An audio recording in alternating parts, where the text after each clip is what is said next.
Hi friends, ఈరోజు ఈ వీడియోలో ఆంధ్రప్రదేశ్ రాష్ట్రంలోని మహిళలు ఎంతో కాలంగా ఎదురు చూస్తున్న ఆడబిడ్డ నిధి పథకం గురించి ఒక ముఖ్యమైన అప్డేటు బయటకు వచ్చింది. సో దానికి సంబంధించిన పూర్తి ఇన్ఫర్మేషన్ ఈ వీడియోలో తెలుసుకుందాం. అండ్ వీడియో మీద నచ్చితే లైక్ చేసి షేర్ చేసి సబ్స్క్రైబ్ చేసుకోండి ఫ్రెండ్స్. సో ఏమాత్రం లేట్ చేయకుండా వీడియోకి వెళ్ళిపోద్దాం. సో ఎన్నికల సమయంలో కూటమి ప్రభుత్వం మహిళలకు నెలకు 15,000 రూపాయలు చొప్పున సంవత్సరానికి మొత్తం 18,000 రూపాయలు అందిస్తామని హామీ ఇచ్చిన విషయం తెలిసిందే. ప్రభుత్వం అధికారంలోకి వచ్చి 2 ఏళ్ళు పూర్తి చేసుకుని 3వ సంవత్సరంలోకి అడుగు పెడుతున్న నేపథ్యంలో ఈ పథకాన్ని అమలు చేసే దిశగా చర్యలు వేగవంతం అవుతున్నాయని సమాచారం వినిపిస్తుంది. ఇప్పటి వరకు ఈ పథకంపై స్పష్టమైన ప్రకటన రాకపోవడంతో చాలామంది మహిళలు ఎదురు చూస్తున్నారు. అయితే త్వరలోనే దరఖాస్తుల ప్రక్రియ ప్రారంభమయ్యే అవకాశం ఉందని ప్రచారం జరుగుతుంది.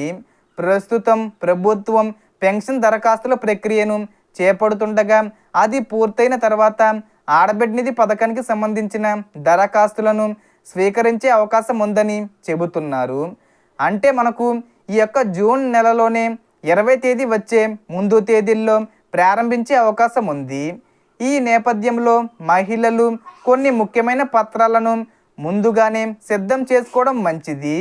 ముఖ్యంగా రేషన్ కార్డు, ఆధార్ కార్డు, వ్యక్తిగత బ్యాంక్ ఖాతా వివరాలు, పాస్పోర్ట్ సైజ్ ఫోటోలు, కుల ధృవీకరణ పత్రం, ఆదాయ ధృవీకరణ పత్రం మరియు పనిచేసే మొబైల్ నెంబరు సిద్ధంగా ఉంచుకోవాలి. వీలైతే ఆధార్కు లింక్ అయిన మొబైల్ నెంబర్ ఉండడం మంచిది. అలాగే ఒకే కుటుంబంలో ఒకరైనా ఇద్దరైనా లేదా అంతకంటే ఎక్కువ మంది మహిళలు ఉన్న దరఖాస్తు చేసుకునే అవకాశంపై అధికారిక మార్గదర్శకాలు విడుదలైన తర్వాత పూర్తి స్పష్టత వస్తుంది. అందువల్ల ప్రభుత్వం ప్రకటించే నిబంధనలను తప్పనిసరిగా పరిశీలించాలి. మరో ముఖ్యమైన విషయం ఏమిటంటే ఆధారు బయోమెట్రిక్ వివరాలు సరిగ్గా అప్డేట్ అయి ఉండాలి.